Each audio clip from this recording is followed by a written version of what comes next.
greatest dynasty that no one talks about. Yo, what it do? It's your boy Kavis, man. We back with another video. We back with another reaction. And we got the San Antonio Spurs. We finna talk about with Tim Duncan, Ginobili, you know, all them. So, yeah, man, Tony Parker, bro, they was like one of the ones, man. They was one of the ones on the West. So, you new to the channel, man, make sure you like, comment, and subscribe. Subscribe if you're new to the channel. Subscribe to the family. Subscribe to the gang, man. If you ain't subscribed, what you doing? Get your popcorn ready because this is going to be a good video, man. Let's go.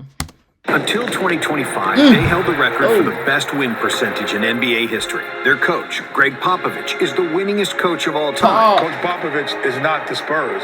He's the NBA. From 1997, when they drafted the best power forward ever. You hear a lot of other people say Tim Duncan is the greatest power forward to ever play the game. I agree with that. To 2017, the San Antonio Spurs won 50-plus games in 17 consecutive non-lockout seasons. They never beat themselves, and that is exhausting for the other team. For 20 years, the Spurs were a synonym for excellence, discipline, teamwork, unselfishness, and finding great players in the draft. We used to call it the program. But how did the Spurs maintain that level of success for that long? This is the story of the Spurs way, and how one small market team became the longest tenured dynasty in NBA history.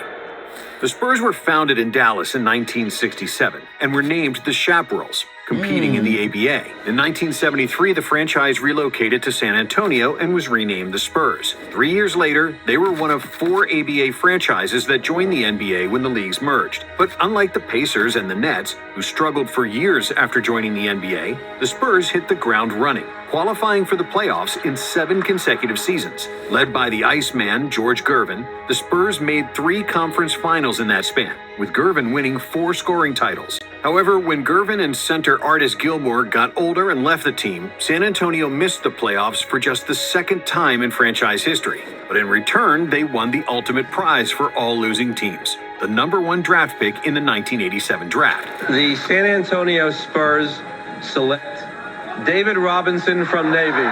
And after serving 2 years in the Navy, the Admiral finally arrived and immediately transformed the franchise. The Spurs won 56 games in 1990, which was 35 wins more than the previous year, and set the record for the biggest turnaround in NBA history. With Robinson, Terry Cummings, and Sean Elliott, San Antonio became a perennial contender. But they could never get over the hump and make the finals. The Admiral was winning all individual awards, but even with the addition of Dennis Rodman, the furthest the Spurs went was the conference finals in 1995, when they got destroyed by Hakeem and the Rockets. I mean, I don't even know how I can say it with a straight face, but I thought it, most of the time I defended him pretty well. The man just played, I mean, as well as I've seen anybody play in a long time. But then, in the 1996-97 season, everything changed. Due to the season-ending injuries to Robinson and Chuck Person, the best shooter on the team, the Spurs lost 15 out of their first 18 games, after which Coach Bob Hill was fired. In his place came a little-known guy named Greg Popovich.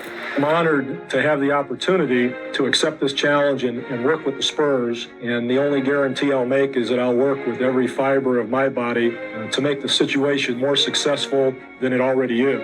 Who had previously worked as a general manager of the team and had no head coaching experience at the highest level. The Spurs finished the season with just 20 wins. But it was a blessing in disguise, because they got lucky once again, winning the draft lottery for the second time. Coach Pop knew all along who he wanted to select with the first pick. But before he made the final decision, he did something extremely unusual, flying over to the U.S. Virgin Islands to meet the best collegiate player in the country. Over the next 3 days, a 21-year-old big man and a 48-year-old coach spent the entire time on the beach, talking about life, family, priorities, almost everything except basketball. But when he returned to San Antonio, Popovich knew that That's Timothy real, Theodore... man. That's real.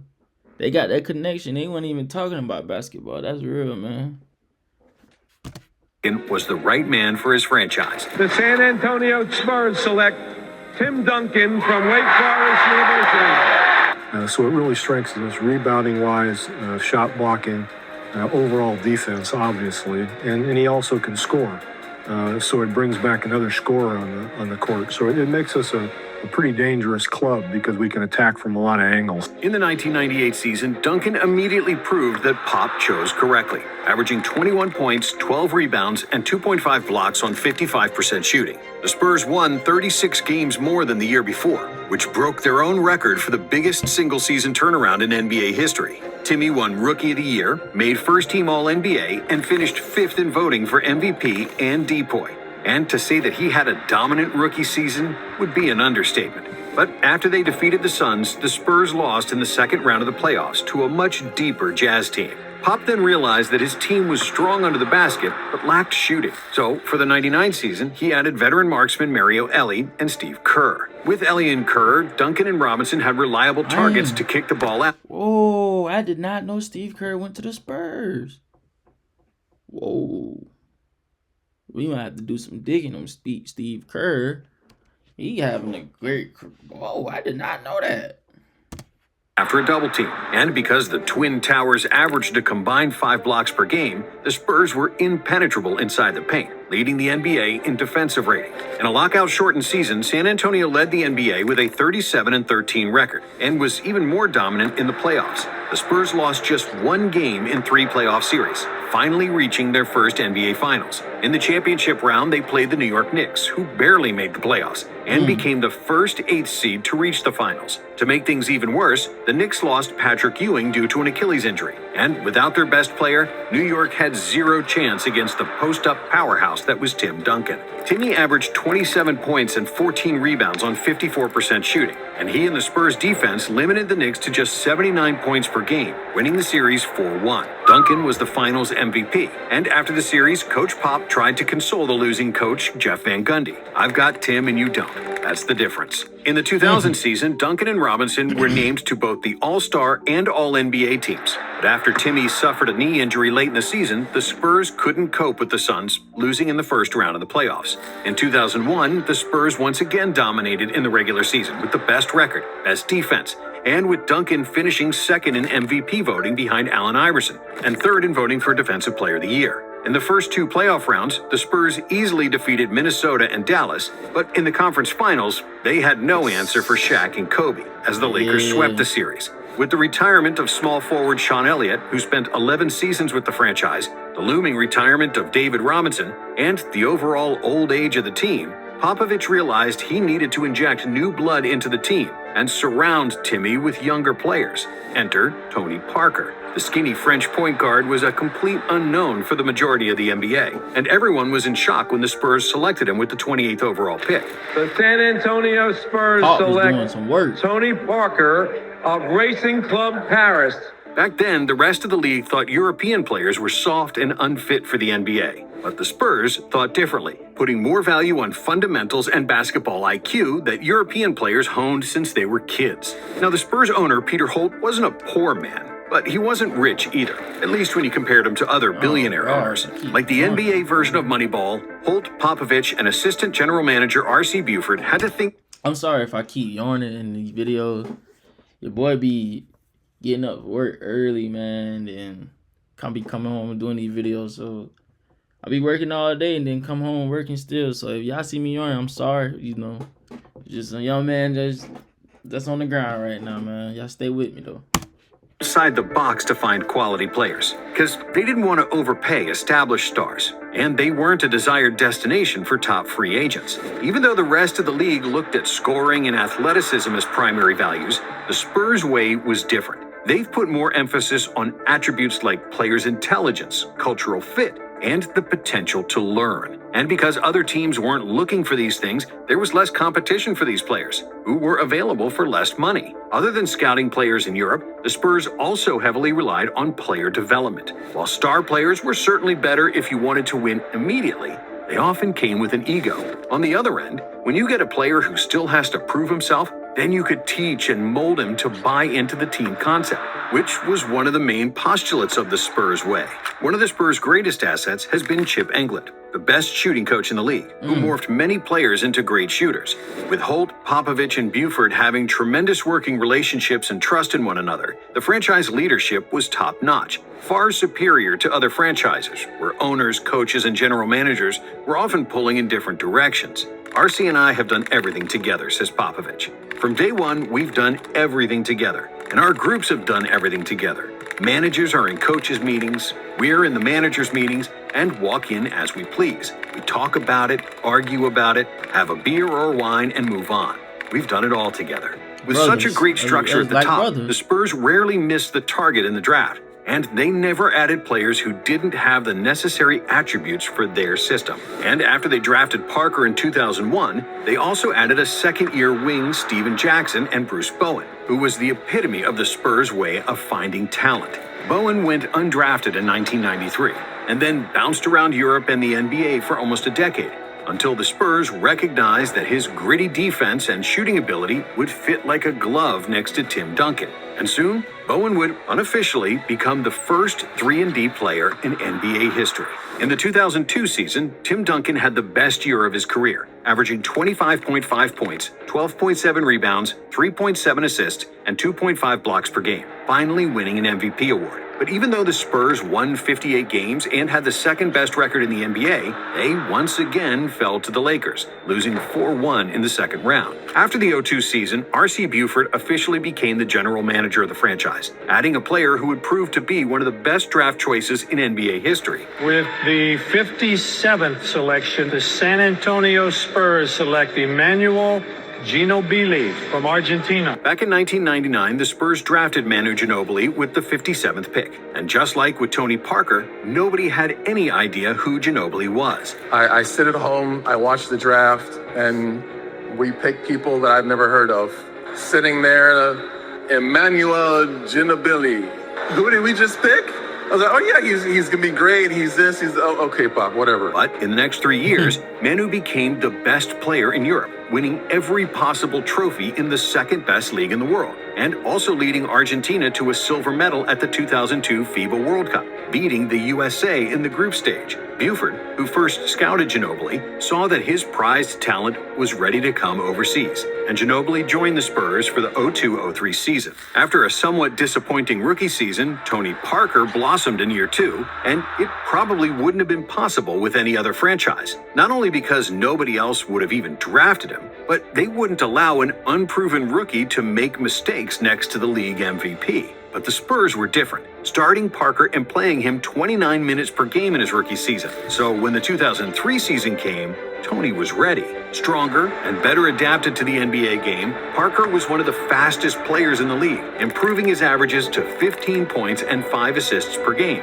becoming the second leading scorer on the team. With Ginobili, Popovich was losing his mind because Manu played purely off instinct. He was completely unpredictable and moved at a frenetic pace. Half the time, even he wasn't sure what he was going to do next. Manu was making crazy no-look passes that no other player would even think of, let alone try in a game. But even though it drove his coach crazy, somehow there was a method to Manu's madness, because it worked. He took 5 years of my life away. At first I thought he was crazy, but then I realized I couldn't change him, and I just let him play his way. He shortened my life, but he brought a dose of unpredictability that we were missing, Popovich. With the emergence of Parker and Ginobili, along with young point guard Speedy Claxton and forward Steven Jackson, the Spurs had a great mix of youth and experience, with veterans such as David Robinson, Steve Kerr, and Steve Smith. But in the center of everything was Duncan. At the age of 26, in his 6th NBA season, Duncan was at that sweet spot where athleticism and experience meet, resulting in another MVP year, with averages of 23 points, 13 rebounds, 4 assists, and 3 blocks per game.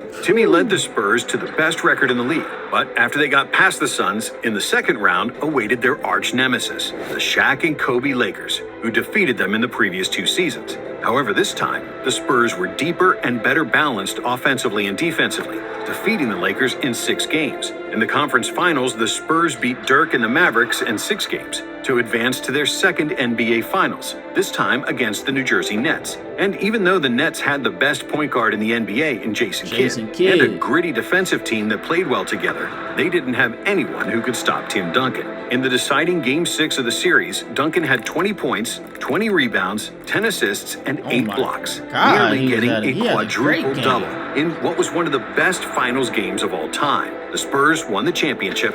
And now this. Congratulations, San Antonio, for your 2003 NBA champion San Antonio Spurs. With Duncan averaging 24, 17, 5, and 5, completely dominating on both ends of the court. After the season, David Robinson and Steve Kerr retired, and Steven Jackson left after the team rejected his wish for a big contract. And even though many analysts disagreed with this move, as Jackson was a vital member of the team with plenty of heroics in the fourth quarter, Pop often clashed with Stack, and he felt that no player was above the team and the Spurs' way. Despite losing 6 different players from their championship roster, the Spurs' culture was based on finding who could seamlessly fit into their system. And that's why they added 2 more European players in Hedo Turkoglu and Ratko Nesterovic, as well as Robert Horry, one of the most clutch shooters in history. And the results didn't suffer. In 2004, San Antonio had the best defense and the 3rd best record in the NBA. They swept the Grizzlies in the first round, but in the second round, I remember Turkoglu because I used to watch, like, basketball. My cousin used to have me watch a basketball game because he was a big Magic fan. I think he still is to the day. He a big Magic fan. And he used to have me watching the Magic games, man. I remember Turkoglu. Man, he used to spray them threes up, bro. He used to shoot threes out there. Man, you already know what I was about to say after that, but yeah, man. Again faced the Lakers, who were ready for revenge. With 4 future Hall of Famers on their roster, LA proved too strong for San Antonio, winning the series in 6 games. In 2005, the team was mainly unchanged, with the big 4 of Duncan, Parker, Ginobili, and Bowen leading the charge. Duncan's numbers decreased across the board, as Popovich became the first coach to load manage his superstars, realizing that he didn't need to overuse his star players in the regular season to win 50-plus games. 4 of his main players averaged 32 minutes per game, which had 2 benefits: more rest before the playoffs and more minutes for role players, whose confidence grew as a result. San Antonio finished the season with 59 wins and the best defense in the NBA for the 4th time since Duncan arrived, never finishing outside the top 3. But for the first time since they drafted Timmy, the Spurs didn't need Duncan to be their best scorer to win games. In the first round against the Nuggets, Manu led all players in scoring. In the second round against Seattle, Duncan was again the big dog, but Parker and Ginobili weren't far behind. And in the conference finals against Phoenix, the Spurs' big 3 averaged 70 points per game combined, defeating the Suns in 5 games to advance to another NBA Finals. In the finals, they played the Pistons, and it was a bar fight. With the 2 best defensive teams in the league going head-to-head, the 100-point mark was only reached once in a tough 7-game series. But then, in Game 7, Duncan took matters into his own hands, confidently announcing to the team that they weren't going to lose the series. Timmy led all scorers with 25 points, and with 23 points from Ginobili and big 3-pointers from Robert Horry, the Spurs prevailed, winning Game 7 81-74, with Duncan winning his 3rd Finals MVP. In 2006, the Spurs won 63 games, the best result in franchise history. And in the playoffs, after they defeated the Kings in 6 games, San Antonio played the Mavs, who had assembled a phenomenal roster around Dirk Nowitzki. And even though their big 3 averaged 73 points per game, the Spurs bench wasn't up to par, and the Mavs advanced after 7 games, despite a monster 41 points, 15 rebounds, and 6 assists from Duncan in Game 7. After a down year, we've seen many franchises try to completely reshuffle the deck and change half the roster. However, the Spurs aren't most franchises, and being erratic isn't the Spurs' way. For the 2007 season, San Antonio kept all their core guys, and simply added a few more international players, like Fabrizio Oberto, Beno Udrih, and Francisco Elson. And it paid off. The Spurs had an impressive 58 wins, the best net rating in the league, and the deepest roster in the NBA, with everyone contributing, and every player feeling like they were an integral part of the team. Their biggest threat in the West, the Mavericks, famously lost in the first round against the We Believe Warriors. And in the second round, the Spurs escaped victorious against these 7 seconds or less Suns, after a controversial suspension of Boris Diaw and Amari Stoudemire for Game 5 of the series. And even though it wasn't always pretty, and naysayers saying they played slow, boring basketball, the Spurs didn't care. And after they defeated the Utah Jazz, they were in the finals once again. This time they played the Cavaliers and the 22-year-old LeBron James, who miraculously dragged a group of innocent bystanders to the finals. But even though LeBron was a phenom and the best player in the series, his team was arguably the worst that ever made the finals. With all 5 Spurs players focused on stopping James, nobody on the Cavs outside LeBron averaged more than 12 points per game. Yeah, he couldn't And do it San by Antonio himself. easily won the title in 4 games. With 24 points on average, Tony Parker led all players in scoring, becoming the first Tim European Duncan player had to 4 win the rings at Finals the MVP. time. With 4 titles in 8 years, the legacy of the Spurs dynasty was complete.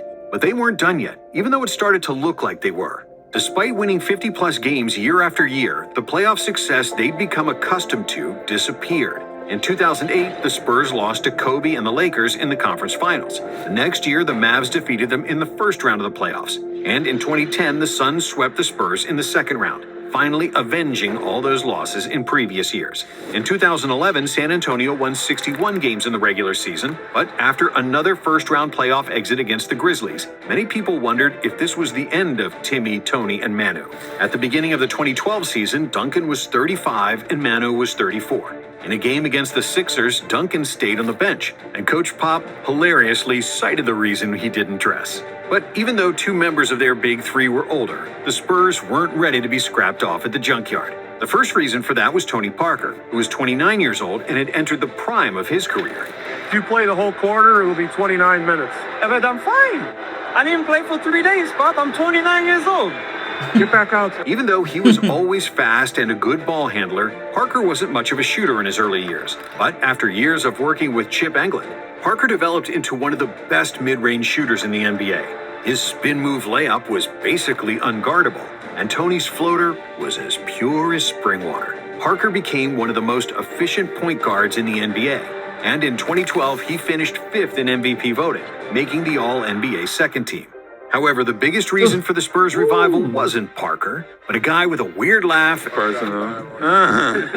the biggest hands you'll ever see, Kawhi Leonard. To get Leonard, the Spurs traded Pop's favorite player, George Hill, and to let go of a locker room favorite and a steady backup point guard didn't seem like a wise decision. At that time, Kawhi was an unproven player, a tweener, not big enough to do damage with his back to the basket, and technically not good enough to create from outside positions with an unreliable shot. But Popovich was determined to get a new Bruce Bowen, who could guard anyone and hit an occasional spot-up 3. Once Kawhi was installed in the starting 5 midway through his rookie season, he never let go of that spot. And Popovich got much more than just a new Bowen. He got a monster. Even as a rookie, Kawhi was able to lock up most opposing wings and steal their lunch money with quick lateral movement, pterodactyl arms, and those huge mittens.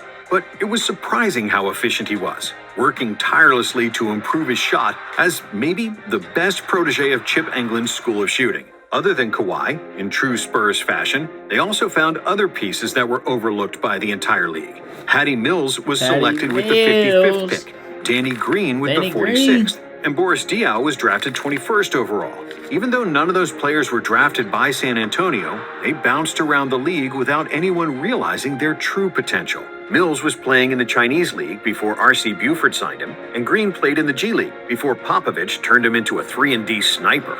Diaw was also forgotten in Charlotte before the Spurs scooped him up after realizing he was one of the best playmaking forwards in the NBA. Add in Brazilian center Thiago Splitter and sharpshooter Matt Bonner, the Spurs way did it again, rebuilding their bench and finding value where others didn't. Just like the year before, the Spurs finished the 2012 season with the best record in the West. And in the playoffs, they swept the first 2 rounds against the Jazz and Clippers. But then in the conference finals, they ran out of steam against the potent OKC Thunder with KD, Russ, and Harden. However, in the following season, with a more seasoned Kawhi, Danny Green, and the rest of their role players, the Spurs emerged as the best from the West, losing just 2 games on their way to another NBA Finals. But against the Miami Heat, they faced the best player on the planet and the best team in the regular season. And despite LeBron's greatness, the Spurs were up 3-2 in the series and were up by 5 with a minute left to play in Game 6. NBA representatives had already started rolling out the red carpet and bringing the Larry O'Brien trophy when a desperation 3 by LeBron cut the Heat's deficit to 2. In the following possession, the Spurs hit just 1 of 2 free throws, which gave Miami a chance to tie. Rebound Bosh. Back out to Allen. His three-pointer. Bang! Tie game with 5 seconds remaining. Miami miraculously survived and won Game 6 in overtime. And in Game 7, Tim Duncan failed his team for maybe the first time. Timmy missed a close layup that would have tied the game. And in the next possession, LeBron hit a game winner over Kawhi to clinch the title for Miami. Ginobili played badly in the finals, Duncan was 37, and most analysts believed that this was the last hurrah, and that the Spurs missed their final opportunity for a championship. But once again, the Spurs kept doing Spurs things. Yep. They added another European shooter, Marco Bellinelli, and started featuring... Oh my gosh, I remember him. Bro, he used to shoot lights out. Bro, I remember him. More in their offense, along with completely revamping their playing style, which showed the true genius of Greg Popovich.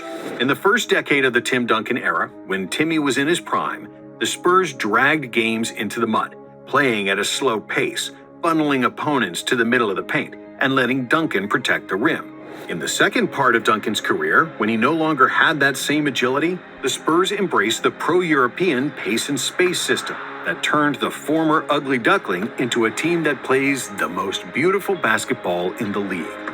Playing an extra pass, find the open man, give up the good shot for a great shot offense, and hard-nosed defense defined the new era Spurs. It is pretty much a European style of play of basketball, as far as everyone has a role and everyone contributes. Everybody has got to be able to pass, and everybody has got to be able to think about the game and play defense the right way. It's not like, okay, we have a shooter and that's the only thing he can do. Everyone on the Spurs has to be able to do everything. And I think in Europe, that philosophy starts at a young age. Boris Diaw. Pop is an innovator. He leads the charge in a lot of areas of coaching, especially at this level, said Coach Mike Brown, a member of Pop's staff from 2000 to 2003. He does not rest in terms of thinking about the past. He's always thinking about what he can do to change and make the Spurs better going forward. And while the rest of the NBA thought the Spurs were toast, the Spurs toasted the entire NBA. They once again had the best record in the league, with the best net rating, even though their best scorer, Tony Parker, averaged just 16.7 points per game. However, in an egalitarian system where everyone gets the same opportunity to dribble, pass, and shoot, the Spurs had 8 players scoring more than 9 points per game, which made them impossible to guard.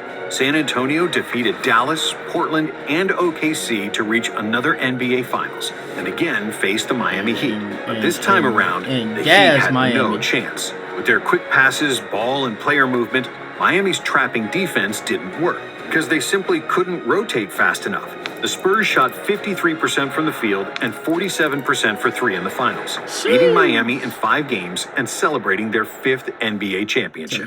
Thanks to a suffocating defense and unreal shooting percentages, 61% from the field, 58% from 3, Kawhi Leonard was deservedly named the finals MVP. But this title was special because it was a complete team effort, with San Antonio playing arguably the most beautiful basketball in NBA history. In the following season, Duncan made the All-NBA team at the age of 39, and Kawhi blossomed into a star, winning Defensive Player of the Year. But the Clippers, with prime CP3 and Blake Griffin, found a way to finally overcome San Antonio in 7 games. Next season, the Spurs did something unusual, for the first time in their history adding a marquee player through free agency, in power forward LaMarcus Aldridge. San Antonio won a franchise record 67 games, with the 3rd best net rating in NBA history. But after they got past the Grizzlies, they couldn't get past the Thunder. And in that series, Tim Duncan played the last game of his career. It's nearly impossible to find a player who has been as important to a team's personality and success as Duncan's was to San Antonio's. It's pretty unusual that a team adopts the personality of the franchise player. The problem is that the personality and the philosophy of the franchise player are not always great. The thing with Tim is that he was such a great teammate and team player and focused so much on winning and playing the right way that the franchise turned into his character, and it's been a good thing for the team for a long time. Boris Diaw. But even with Duncan gone, and Tony and Manu at a combined age of 73, the Spurs again won more than 60 games in a season. Kawhi Leonard, who continued to improve year after year, averaged 25 per game and was slowly but surely transforming into the best player in the NBA. Kawhi was Duncan 2.0, a calm, no-nonsense guy who's all about hard work and helping his team win. The Spurs made the conference finals against the mighty Golden State Warriors with Kevin Durant. But despite all that talent, it was Kawhi who was the best player on the floor in Game 1. The Spurs held a 21-point lead in the third quarter when one dirty play changed the course of their franchise. Zaza Pachulia planted his foot in Leonard's landing area, who injured his ankle and was out of the series. The Spurs got swept without their superstar, and though they didn't know it yet, it would be the last playoff game Kawhi ever played for San Antonio. In the 2018 season, Kawhi couldn't heal from a quad injury and grew unhappy that the Spurs rushed him to play. After 9 games, he stopped playing and stopped communicating with the team, after which San Antonio was forced to trade him. Even though they made the playoffs in 2018 and 2019, the Spurs dynasty was over after 20 years of sustained excellence. Led by great ownership, intelligent hiring, a world-class coach, and the best power forward in league history, the Spurs were winning for 20 years straight, which was unheard of in the NBA, especially in the era of salary cap and player empowerment. The only comparable dynasty to theirs is that of the New England Patriots, led by Bill Belichick and Tom Brady. Just like the Spurs, the Patriots had 20 winning seasons thanks to unshakable leadership, great ability to find and develop talent, a complete unison between their coach and franchise player, and a culture that allowed no messing around, with no player being above the team. With the Spurs, the greatest example of supreme culture and sacrificing for the benefit of the team is Manu Ginobili, who agreed to come off the bench, even though he could have been an all-star anywhere else. But the Spurs way was a culture of selflessness, lack of ego, a culture of work and responsibility. And that's why they were the longest dynasty in NBA history. Thank you for watching. And if you like this video, we have another one for you right here. Yeah, man. Make sure you like, comment, and subscribe. Comment what video you want to see next. So I'm going to do just that, man. I'm going to react to it. See y'all next video, man.